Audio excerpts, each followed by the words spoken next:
Et tout d'un coup, cette armée m'a projeté par terre. Elle a commencé à m'écraser.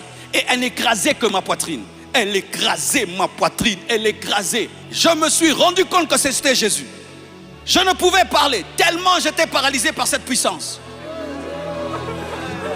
Tous ces cris, pleurs et remords provenant de ces hommes à genoux ne sont pas provoqués par une nouvelle des deuils, mais il s'agit du résultat d'un message puissant qui pousse à la repentance et à l'abandon des mauvaises œuvres sous la conviction du péché qui produit le Saint-Esprit. Entre dans la vie de cet homme qui est loin de toi. Entre dans la vie de cette femme qui t'a abandonné. Ce message qui mène vers une consécration profonde a été accompagné d'un témoignage puissant selon lequel le Seigneur a failli ôter la vie au pasteur Marcelo pour une cause qui vous sera révélée dans cette vidéo. Il s'agit également d'une mise en garde en l'endroit de ceux qui considèrent que servir Dieu était une garantie pour accéder au royaume des cieux au jour du jugement dernier, alors qu'il est écrit « Plusieurs me diront en ces jours-là, nous avions chassé le démon en ton nom Seigneur, nous avions prophétisé en ton nom, je leur dirai ouvertement, je ne vous ai jamais connu. Retirez-vous de moi, vous qui commettez l'iniquité. » Une déclaration aussi claire de Jésus-Christ, mais ignorée par plusieurs qui ont choisi la voie de la compromission avec le mal. Je connais un prophète qui a une église pleine des fidèles. Quelqu'un est venu se plaindre chez moi à son sujet, je l'ai appelé pour lui dire « Mais comment tu es sorti avec ce jeune marié, tu l'as déchiré ainsi ?» Il m'a dit « Viens à la maison, je t'ai réservé une offrande. Tu es aveuglé, je vais t'ouvrir les yeux sur comment les choses marchent. » Un pasteur m'a déjà appelé et m'a dit « T'es un beau garçon, tu sais, j'ai besoin de toi, même 3 jours dans un hôtel, viens sortir avec moi, je vais t'offrir même 50 000 $. » Il est écrit dans Matthieu chapitre 22, le verset 14. Il y a beaucoup d'appelés, mais peu seulement sont élus. L'élection s'y prépare, s'y challenge, d'où le message de la sainteté doit être prêché davantage dans un monde de plus en plus pervers, afin de préparer un peuple saint pour le retour de Christ. Car plus de jours avancent, le signe de son retour ne cesse de s'intensifier sous nos yeux. N'oubliez pas de liker la vidéo, de la partager et de vous abonner sur notre chaîne. Si tu veux donner ta vie à Christ ou réparer avec lui, prière de suivre cette vidéo jusqu'à la fin. Que Dieu vous bénisse. Des entreprises sont venues me voir. Pasteur Marcelo, on voit que tu es connu. Alors, tu vas commencer à nous enregistrer des prières et puis nous, on va les mettre sur les plateformes de communication et les gens vont écouter tes prières et ils vont acheter les mégas et à la fin du mois, on va commencer à te donner ta part. Et il me donnait 5 000 $ à la fin du mois, 3 000 $ à la fin du mois. C'était bien. Et quand ma conscience me dérangeait un peu, une voix me disait, oh, mais tel aîné fait ça, regarde, tel aîné aussi est dedans, tel aîné. Ah, j'ai dit, les aînés sont dedans. Mais tu sais, quand Dieu t'a interdit, t'a interdit. On était dans un jeûne de Alpha 21, je crois. Je vois une vision, mes frères. Une armée que je n'ai jamais vue me pourchasser. Partout où je pouvais fuir, cette armée me retrouvait. Cette armée avait des armes sophistiquées, une tenue terrible. Où que j'aille, cette armée me retrouvait. Je me suis enfoui, mais je sentais qu'elle était à mes trousses. Et au-dedans, dans mon esprit, je sentais comme si j'avais touché à l'épouse d'une autorité très élevée. C'est comme ça que je sentais qu'une armée me poursuivait à cause de ça. Et tout d'un coup, cette armée m'a projeté par terre. Elle a commencé à m'écraser. Et elle n'écrasait que ma poitrine. Elle écrasait ma poitrine, elle écrasait. Et puis il y avait quelqu'un au milieu. Son visage, je ne le voyais pas. Mais il était là, c'était le chef. Il n'avait pas leur tenue. Il avait, je crois, comme une robe. Mais je ne voyais pas son visage. Tout d'un coup, au milieu de cette armée qui m'écrasait, j'ai entendu une voix me dire, Marcelo, c'est moi qui suis mort pour l'église. Ce n'est pas toi, ce n'est pas toi. Je me suis rendu compte que c'était Jésus. Je ne pouvais parler tellement j'étais paralysé par cette puissance. Au-dedans de mon cœur, j'ai dit, c'est comme ça que les gens meurent. Lorsqu'ils touchent à la gloire de Dieu, oh, je vais mourir, oh, oh, oh. Tout d'un coup, c'est comme si cette armée pouvait lire dans mon cœur que j'étais en train de me repentir. Oh, Dieu n'entend pas que ce qu'on dit, il entend aussi ce qu'on pense. J'étais dit, oh, j'ai touché à la gloire de Dieu, oh, Dieu est jaloux, oh, tout d'un coup, l'armée s'arrête. Et celui qui était au milieu ne m'a même pas regardé. Il était en colère à un niveau. Il se tourne et puis il part. Et toute l'armée le suit. Mais l'un d'eux, arrivé un peu loin, me regarde et me dit, tu as la chance ou la grâce, va recommencer à zéro. Et il est parti. Frère, c'est quand je me suis rendu compte que Dieu est jaloux.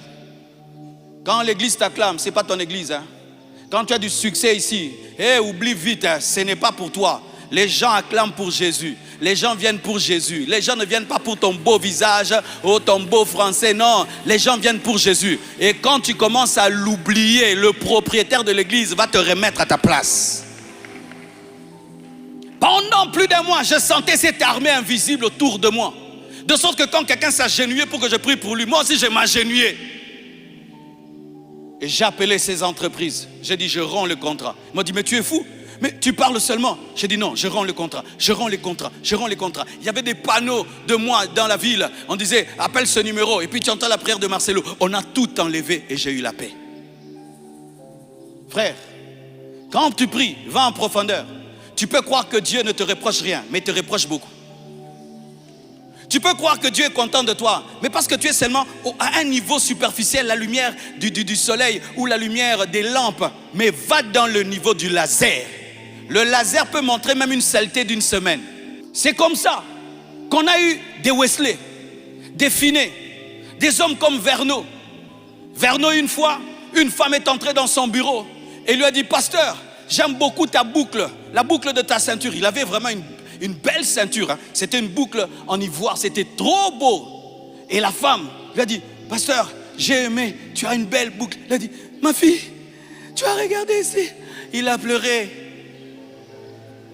Mais toi tu vas dire, viens voir de tout près, regarde. Je suis le seul à la voir, c'est une collection que j'ai eue en Israël.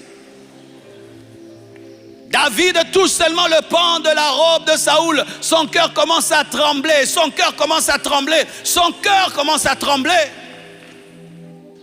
Entrez dans la profondeur de la présence de Dieu. Et des choses que vous tolérez, vous n'allez plus les tolérer. Des choses que vous croyez être acceptables ne seront plus acceptables. Plus la lumière est grande, plus l'habit doit être propre. La présence de Dieu sanctifie. La présence de Dieu amène à la repentance. La présence de Dieu engendre des vraies conversions. Comment expliquons-nous une prédication sans micro ni baffle? Pierre prêche, 3000 convertis et une église puissante née. Pourquoi? Il y avait la présence de Dieu dans son message. Tu pries dans ta chambre, tu sors, quelqu'un te donne ce que tu as demandé dans le visible, mais tu dois craindre. Tu imposes les mains à quelqu'un, directement il est guéri. Mais tu ne dois pas te dire que je suis extraordinaire. Tu dois trembler. Tu dois trembler. Tu dois trembler. Tu pries pour quelqu'un, sa vie change. Mais tu ne dois pas te sentir orgueilleux. Tu dois avoir peur. Ça doit t'effrayer. Les miracles ne nous amènent plus à la crainte de Dieu. Je suis allé à Miami, mes frères. J'ai prié pour les gens. Les gens sont tombés. Vous voyez, au Congo, on est habitué à tomber. Tomber est devenu normal. Non, tomber, c'est l'extraordinaire. Je ne te pousse pas, je suis seulement ici. Boum, tu tombes là-bas. Mais ça prouve que Dieu existe. Alors il y a une fille qui est venue. Elle était incrédule. Elle est venue quand même. Et sa maman, une femme vraiment rigide, intellectuelle, qui n'est pas dans les émotions. Quand je prie, l'onction la touche, elle tombe. Sa fille s'est convertie à cause de ça. Elle dit, je connais ma maman. Maman ne peut pas s'entendre avec le pasteur pour tomber. Donc réellement, la puissance de Dieu a touché maman. Dieu existe. Elle s'est repentie. Elle a été saisie de crainte et d'épouvante à cause de cette manifestation de Dieu. Les miracles doivent amener la crainte de Dieu. Vous voyez un paralytique qui est venu avec des béquilles. Elle est lâche. Et puis on rentre comme d'habitude. Non! Dieu nous a donné un signe qu'il existe. Un sourd entend. Et puis c'est normal. Oh, c'était comment le culte? Un sourd a entendu. Non, ça doit nous effrayer. Ça prouve que la Bible est vraie. Et donc tous les versets sur le ciel et l'enfer. Car si les versets sur les guérisons s'accomplissent, les versets aussi sur l'enfer vont s'accomplir. Oui, mes frères. Si les versets bibliques sur les miracles s'accomplissent, les versets aussi sur l'enfer vont s'accomplir, sur l'enlèvement vont se réaliser. Craignez Dieu quand il vous bénit. Craignez Dieu quand il vous exauce. Craignez Dieu quand il vous fait du bien. Craignez Dieu quand vous voyez sa main. Craignez Dieu. Ils ont craint Dieu à cause des poissons. À cause des poissons, ils ont craint Dieu. Éloigne-toi de nous. Tu es un homme extraordinaire. Nous sommes des pécheurs. Ils se sont sentis impurs face au miracle. Chaque miracle contient la sainteté de Dieu. Chaque miracle dégage l'odeur de la sainteté de Dieu. Chaque prodige amène à la repentance. Lorsque tu vois Dieu faire des miracles, répands-toi. Lorsque Dieu t'exauce, répands-toi. Lorsque tu vois Dieu te bénir, même si tu n'es pas digne, répands-toi. Ce n'est pas une permission pour le laxisme, c'est un message de repentance. Moïse a contemplé Dieu, son visage a rayonné. Et lorsque tu exposes ta vie à la présence de Dieu, il y a une contamination. Ce qui est divin entre en toi, la nature de Dieu entre en toi, la sainteté entre en toi. Tu ne supportes plus le péché comme Dieu ne supporte pas le péché. Tu ne tolères pas le péché comme Dieu ne tolère pas le péché. Tu ne peux pas côtoyer Dieu sans aimer ce qu'il aime. Tu ne peux pas côtoyer Dieu sans haïr les choses qu'il hait. Aujourd'hui, les chrétiens tolèrent des choses que Dieu ne tolère pas. Les chrétiens acceptent des choses que Dieu n'accepte pas. Alors que lorsque nous contemplons, nous sommes transformés dans la même image de gloire en gloire. C'est-à-dire, nous devenons comme lui. Dieu ne demande pas seulement aux Moïse d'enlever leurs souliers. Il demande aussi aux Josué. Dieu ne demande pas seulement aux pasteurs de vivre dans la sainteté. Il demande à tout le peuple de vivre dans la sainteté. Il n'y a pas la sainteté de Moïse et la sainteté de Josué. Moïse et Josué, tous doivent enlever les chaussures. Pourquoi? Le même lieu est saint. Oh, donne-moi l'amen. Aujourd'hui, nous avons des Josué qui ont renié la sainteté de Moïse. Nous avons aujourd'hui une génération qui aime Moïse, mais qui n'aime pas la sainteté de Moïse. Nous aimons Jésus, mais nous n'aimons pas la sainteté de Jésus. Jésus n'est pas qu'un guérisseur. Jésus n'est pas qu'un bénisseur. Jésus est saint. Jésus n'aime pas le péché. Jésus ne tolère pas le mal. Jésus est saint. Avant que nous ayons beaucoup d'églises à Kinshasa, il y avait des groupes de prière. Et dans les groupes de prière, voici comment on priait. La première chose qu'on faisait, c'était de confesser les péchés. Et on avait une chanson pour cela.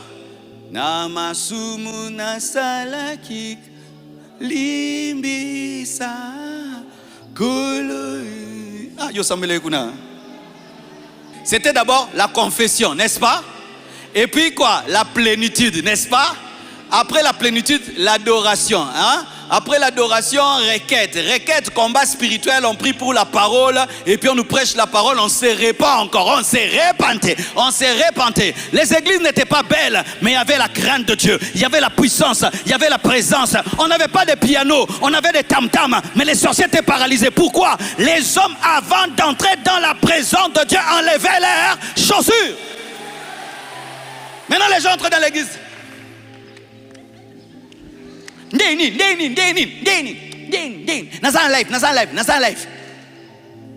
En pleine adoration, la gloire de Dieu tombe. Ils sont sur le téléphone. Et puis quelqu'un lui écrit: montre-moi, c'est plein? Oui, attends, je vais te filmer ça. Côté Nestrade, l'accent Nestrade. Ozomona pasteur. Vous entrez pécheur et vous sortez pécheur, avec des vidéos, avec des audios, mais rien dans vos vies. Qui d'entre vous, avant de manger dans une assiette, ne l'essuie pas, ne la nettoie pas? Nous voulons que Dieu nous bénisse avec des assiettes sales. La nourriture peut être saine, mais si l'assiette est sale, la nourriture aussi devient sale. Lave ta vie, répands-toi, passe par la cuve des reins avant de manger le pain de proposition. Passe par la cuve des reins avant d'entrer dans le Saint des Saints. Répands-toi. Tu as un péché, tu le connais. Mais directement, oh Dieu, donne-moi. Non, ça ne marche pas comme ça. Dieu n'est pas pressé de te bénir. Il est pressé de te changer, de te transformer. Tu as un mari d'autrui, mais tu aimes beaucoup prier. Non, ma sœur, non. Même si on t'appelait sœur Tabitha. Non. Va rendre le mari d'autrui. Chasse-le et va prier. Et si tu veux prier, demande la force d'abandonner. Mais vraiment la force d'abandonner. Nous gardons nos péchés et nous entrons avec dans la présence de Dieu. Nous entrons avec nos chaussures dans la présence de Dieu, alors qu'il faut avoir les pieds nus. Déchaussez-vous. Moïse, même si tu es Moïse, déchausse-toi. Tu es un grand leader, déchausse-toi. Archibishop, déchausse-toi. Pape, déchausse-toi. Cardinal, déchausse-toi. Pape, déchaussez-vous. Tout le monde se déchausse. Moïse, tu te déchausses. Sans la sanctification, personne ne verra Dieu. Personne c'est personne. Personne c'est personne. Même moi, nous tous ici, personne. Je ne sais pas si tu le sens. Quand tu as un péché dans ta vie, est-ce que tu arrives à prier? Les vrais chrétiens n'arrivent pas beaucoup à prier dans le péché. Comment je vais parler? Parce que pendant que tu demandes, lui te dit arrange. Oh, donne-moi, arrange. Oh, vrai ou faux? Est-ce qu'il y a des vrais chrétiens ici? Est-ce qu'il y a des vrais chrétiens ici? Les vrais chrétiens n'arrivent pas à prier dans le péché. Les vrais chrétiens n'arrivent pas à adorer dans le péché. Les vrais chrétiens n'arrivent pas à faire semblant dans le péché. Il doit arranger. Il doit rebâtir l'autel avant d'invoquer le feu. Il doit rebâtir l'autel avant d'invoquer le feu. Tu dois rebâtir l'autel avant d'invoquer le feu. La paix des chrétiens vient de la communion. La paix des chrétiens vient de la communion avec Dieu. Il peut tout avoir. S'il n'est pas en communion avec Dieu, il n'a pas la joie. Il n'a pas la paix. Enlevez vos chaussures. Pendant ces 25 matins, tu as demandé beaucoup de choses. Mais Dieu aussi t'a demandé beaucoup de choses. Est-ce que tu as entendu ça? Il t'a demandé le mari d'autrui là? Hein? Il t'a demandé le faux visa que tu as là? Hein? Que je ne parle pas de ça aussi, des faux visas. Tu n'as jamais donné ta vie à Jésus. La priorité de Dieu, ce n'est pas de bénir tes études. La priorité de Dieu, ce n'est pas te donner un mari, une femme, te donner des enfants. La priorité de Dieu, c'est t'amener à la repentance et en la foi en son Fils Jésus. C'est ça la priorité de Dieu. Et si tu es chrétien ici et tu mènes une vie de péché, une vie de mondanité, de compromission, la priorité de Dieu pour toi n'est pas d'exaucer tes 10 requêtes. La priorité de Dieu pour toi, c'est de t'amener à la sanctification, à la pureté. Parce qu'au final, nous finirons un jour par quitter ce monde. Nous laisserons les maisons, les voitures, les diplômes, les enfants, les femmes, les maris. Mais qu'est-ce que tu emporteras là-bas? Ta communion avec Dieu. C'est ce que tu emporteras là-bas, ta communion avec Dieu. Ne l'oubliez jamais, frère, que quand vous priez, vous entrez dans la présence d'un Dieu saint qui demande d'ôter ses souliers avant d'y entrer. Et si tu as pris l'habitude d'entrer avec des souliers sales dans sa présence et tu sens des choses, peut-être que ce sont tes habitudes religieuses, parce que la religion aussi donne des émotions et des sentiments. Mais quand réellement tu es vrai avec Dieu, tu entendras sa douce voix dans ton cœur qui te dit: répands-toi, mets ta vie en ordre et tu auras la vraie paix. Que Dieu vous bénisse abondamment. Même toi qui me suis sur Internet, même toi qui me suis sur Internet, même toi qui me suis sur Internet, c'est ton matin, c'est ton matin, c'est ton matin. Saint-Esprit, convainc les cœurs de péché, de justice, de jugement. Saint-Esprit, convainc. Saint-Esprit, convainc. Saint-Esprit, persuade. Saint-Esprit, persuade. Rebaya. Prions ensemble.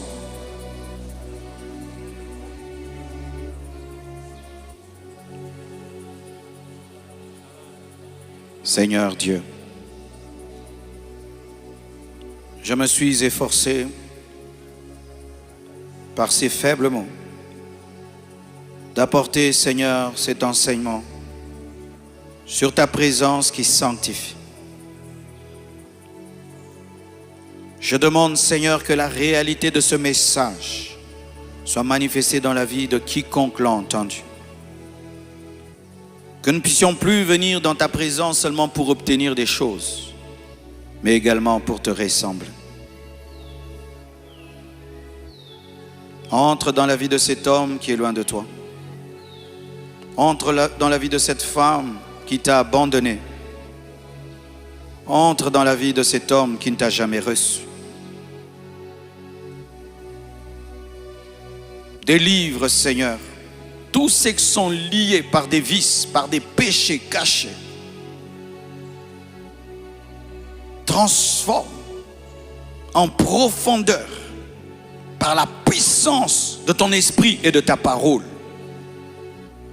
Je demande, Seigneur, des résultats concrets, des fruits qui demeurent pour ta gloire.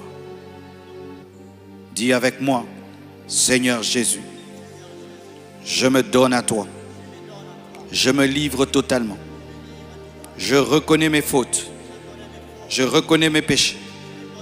J'ôte mes souliers et je m'offre à toi. Pardonne-moi, délivre-moi, règne en moi. Sois mon sauveur, mon Seigneur personnel, aujourd'hui, demain et à jamais. Je renonce à mes péchés. Je renonce à ma désobéissance. Je renonce à tout ce qui blesse ton cœur. Saint-Esprit, remplis-moi. Saint-Esprit, aide-moi. Saint-Esprit, transforme-moi. Au nom de Jésus, au nom de Jésus, au nom de Jésus. Acclamons le Seigneur. Acclame le Seigneur.